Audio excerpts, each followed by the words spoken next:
Eto na, moment of truth. Sino sa inyo ang gustong maging mahirap na lang forever? Ang hirap kayang maging mahirap, di ba?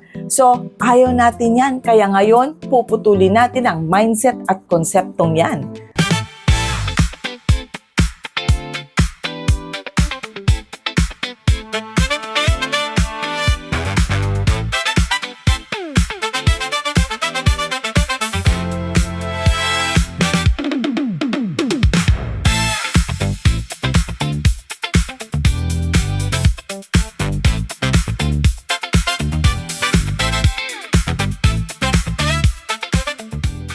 Hi everyone, Crisel Morales here. Welcome back dito sa Crisel Morales Studio.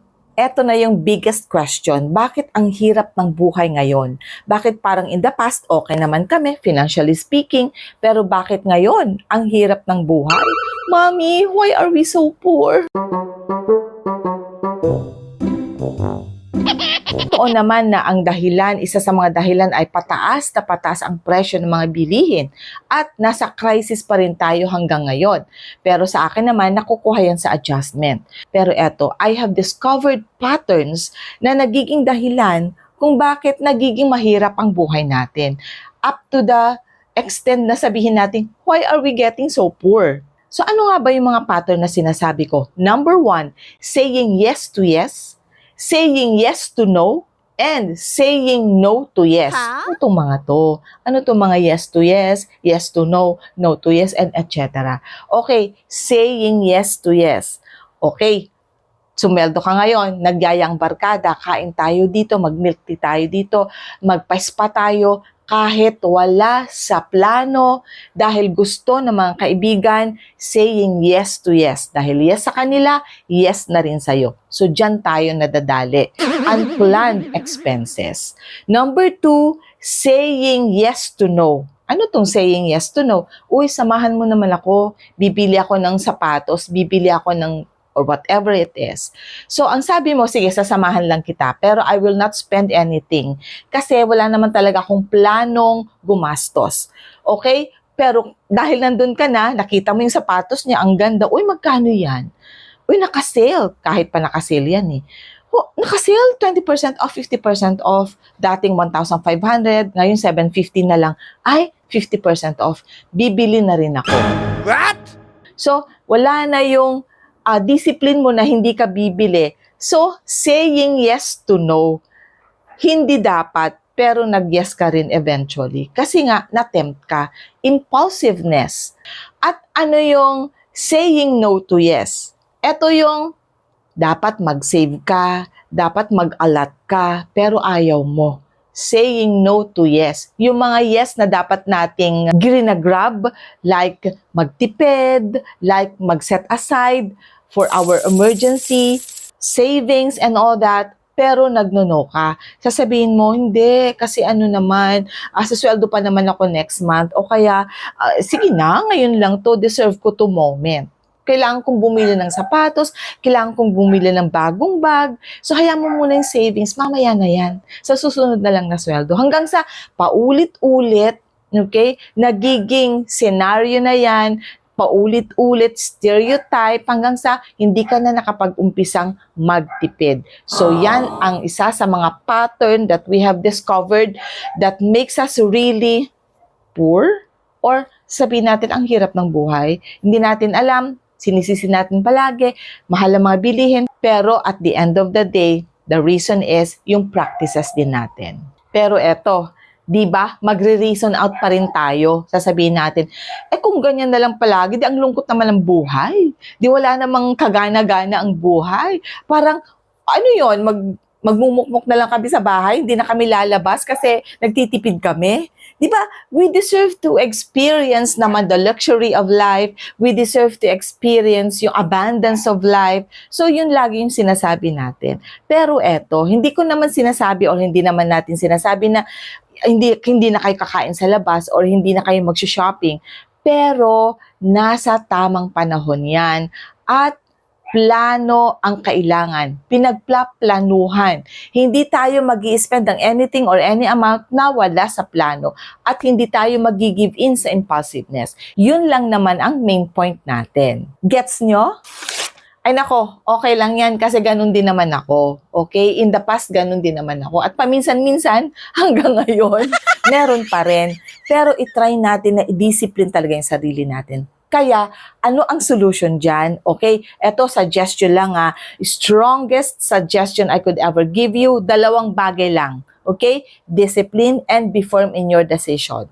Okay? Kasi kung minsan, pag, okay, sige, ngayon na, mag-start na akong magtipid. Talagang, I will make tipid. Okay? I will make control of myself. Didisiplinahin ko talaga yung sarili ko. Kung minsan yun ang dialogue natin, lalo na kapag, ay, kaya pala ako mahirap kasi wala man lang. So ngayon, uumpisahan ko na. Kung minsan, ano lang tayo, magaling talaga tayo kung minsan sa umpisa. Okay, inaamin ko yon kasi I am also like that. Sa umpisa lang tayo magaling. Ako, ganon. Okay, okay na ngayon, sige, mag-start na akong magtipid. Pero what happens after that?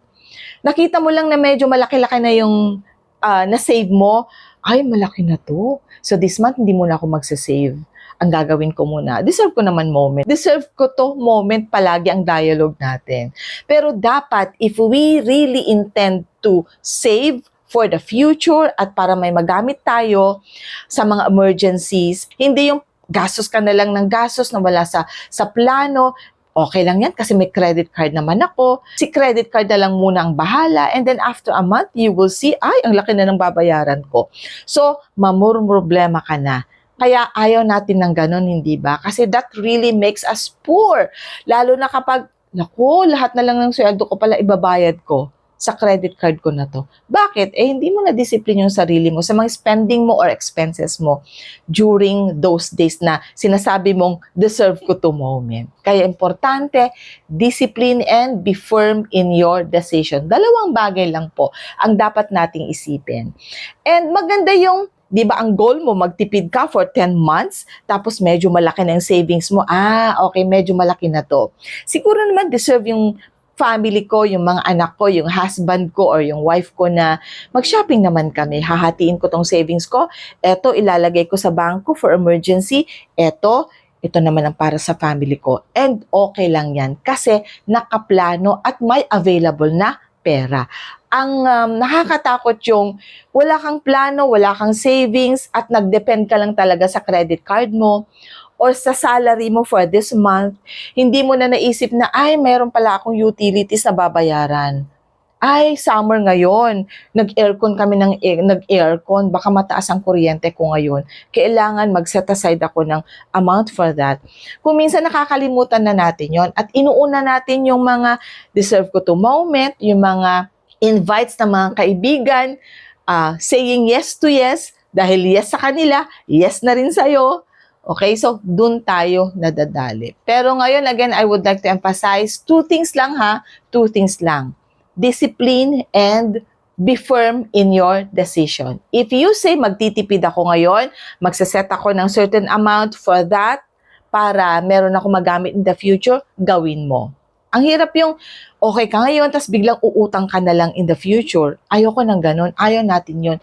Parang nagiging mas lalong may trademark ka na poorness or kawawa effect kapag ganun, di ba? So, ayaw natin yan. Kaya ngayon pa lang, gagawa talaga tayo ng paraan para hindi tayo magmukhang mahirap at hindi tayo maging mahirap.